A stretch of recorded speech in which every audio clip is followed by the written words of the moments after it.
What's up? Welcome back. I'm John Stark, MacMovieGuy.com, your favorite blind film critic, and today we're talking about The Walking Dead, Dead City, Season 2, Episode 8. It's a recap. We're getting into it. It's the final episode of the season, and everyone died. I'm just kidding. They didn't. But it's a recap, so spoilers. Please click like, subscribe, hit the notification bell, join my fan club, join my cult following, tell all your friends, write me a love letter, sing me a song, sing me a tune, put something in the comments,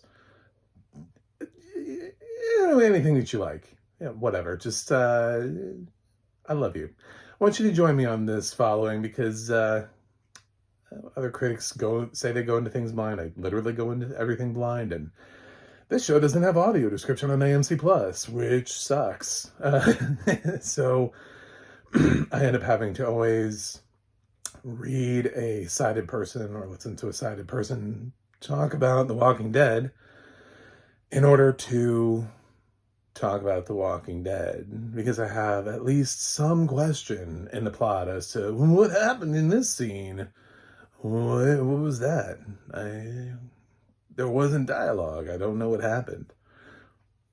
So this is all leading up to a final battle. Obviously, Negan predicted at the end of last episode. Maggie's with Dama. I think she knows Dama is bullshit. But Dama tries to sway Maggie and is like, "You've been trying to kill Negan forever. Why don't you go ahead and do it? Give us the future." All I told Herschel was that people like Herschel don't remember the old world, which was mean and cruel, because of people like Dama. And we can build a new one without the constraints of what was. You can have what will be. It's like, no, you just want power. So she pushes Maggie to go kill Negan. She thinks she's the only one who can. The Cry's not in this episode at all, which is fun. Fun fact, he's just still walking around, so he made it to the season 3, technically, I guess, if they want to use him again. And considering Maggie doesn't go back to Dama and Herschel, they also made it to season 3 after Maggie leaves to go kill Negan.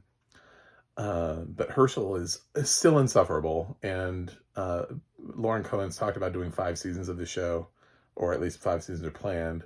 If that's right, if that's true, and I have to sit with Herschel for 5 seasons, it's this annoying little bitch the whole time.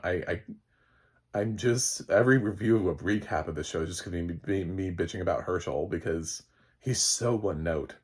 Have layers, dude. Please give this dude something to do. I want him to have a relationship with Dama at this point. And by relationship, I mean, yeah, fucking, I want them to fuck. Because it would give him something to do. His whole thing is to be a whiny bitch. The whole time. He has no layers. He has never been anything but a sultry, just sulking teenager. Just, I'm like, you're the opposite of Glenn in every way. Glenn would hate you. Characters like him used to die all the time in The Walking Dead. So the only reason he hasn't died is because he's baby Glenn. Let's be honest. He's too obnoxious to live on his own. They killed a different character who was far less annoying in this episode. Meanwhile, Negan, he's rallied the troops, and I don't know, they're going after Bruegel. But while they're going to meet Bruegel, and then Bruegel tries to like Trojan army them, literally they're like weapons that are hidden in the statue, and walkers are hidden like under a table. None of that works out really well for anybody. Negan still ends up winning. Bruegel doesn't end up getting the upper hand in this sequence, but Bruegel and Pearlie have teamed up to get, I don't know, to work together or whatever. But Negan does work his way to the point where he has them both, and he has Lucille, and even though they're there was this sort of like carnage and fight because they doused the chairs and that were at the dining. I don't know how you don't hear walkers under a table. It seems like a shitty trap. Like, I want to be like, ooh, that sounds cool, but it also, like, once I understood what it was, I was like, wait a minute. How did you get the walker to stay under the table and be quiet? Like, and wait for the... I know, like, The Walking Dead started to, like, plan with, like, smart walkers a little bit, but no.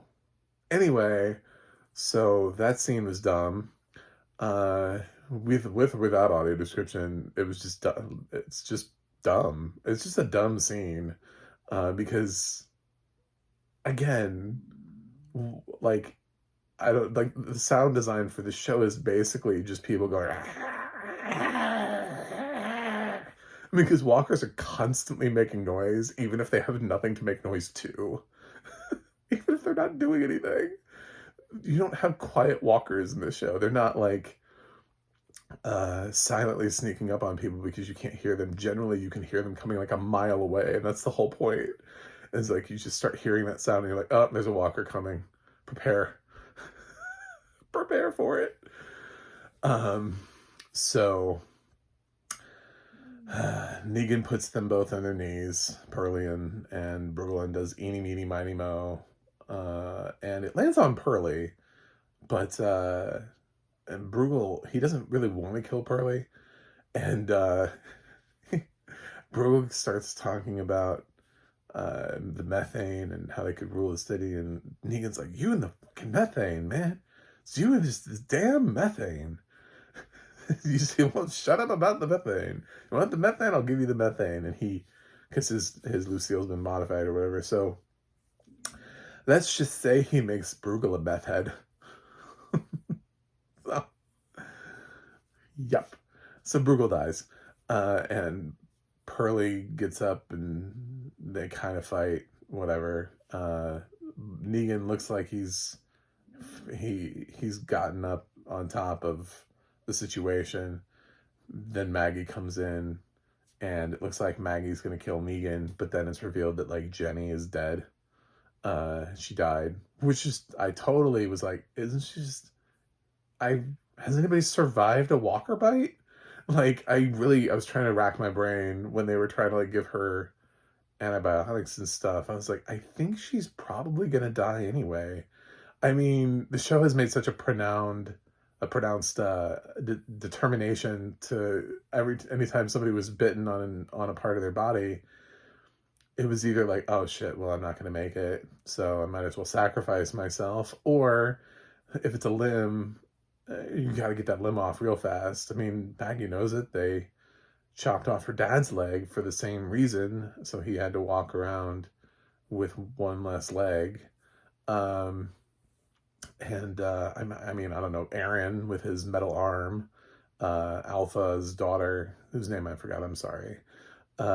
She also had the same situation. So yeah, they've tried. But then like Carl got bit somewhere that they couldn't cut off. He couldn't be like, could you get rid of my abdomen, please? I don't need it. Could we find a way to put my head on top of my legs and I'll walk around like some weird Barbie doll that was taken apart and reassembled? I don't need my torso anymore. So yeah, Jenny died, which is sad because Herschel's still alive. I don't know why. I wish it was Herschel and not Jenny, because Jenny's still a kid, and then Maggie could have mourned Herschel, and then Jenny could have been there to support, or I don't know, something. We could have written it a different way, but unfortunately, Jenny was the one that got bit, so Jenny's the one who died. And Negan is beside himself. And so I think in that moment, Maggie decides not to kill Negan because he's clearly like emotional as all hell. He is just so upset that he failed Jenny, and he said, you know, that she died alone. I'm like, what happened to History Boy? Was he really fighting with you? Like, did he go into combat? Who thought that was a good idea? Like, I don't know. Actually, I actually don't know what happened to the history boy.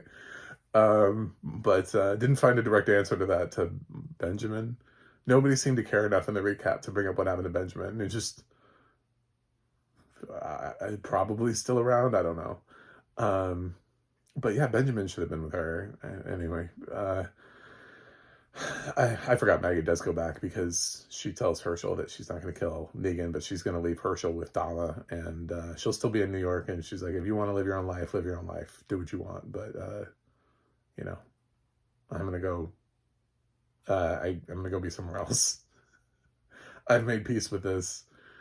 And presumably the two of them are going to line up. The whole thing at the end with like the stories and there are two roads. One to the left leads to your past, and the one to your right leads to your future. Do you take the one to the right or the one to the left? And if you take the one to the right, then you find out. So you go to the one on the right. That whole thing was dumb. I hated the whole way they ended the season. So like, just fucking end the season, man. Don't give me some, like, metaphorical, like, two roads diverged in a Yellowwood thing. I took both of them. Because you need both of them, because you have to combine the past and the future in order to have your present. I think. You're not an Emmy-nominated show for a reason. Your writers are not that strong. This scene was very awkward. This weird thing of them doing this, like, which path to take. Anyway, so there's going to be a season 3. New Babylon is still around, although I think Negan took out some of the New Babylon in the whole fight with Bruegel. I think Pearlie's the only one that's really left, but New Babylon is sort of like trying to, I don't know, take down any other group where it just feels like that. Of course, there's like an infinite amount of people until there isn't, any other group. Sort of like with Negan's saviors. Like, there were just a ton of saviors all over the place until there weren't. He had so many different lieutenants until there weren't.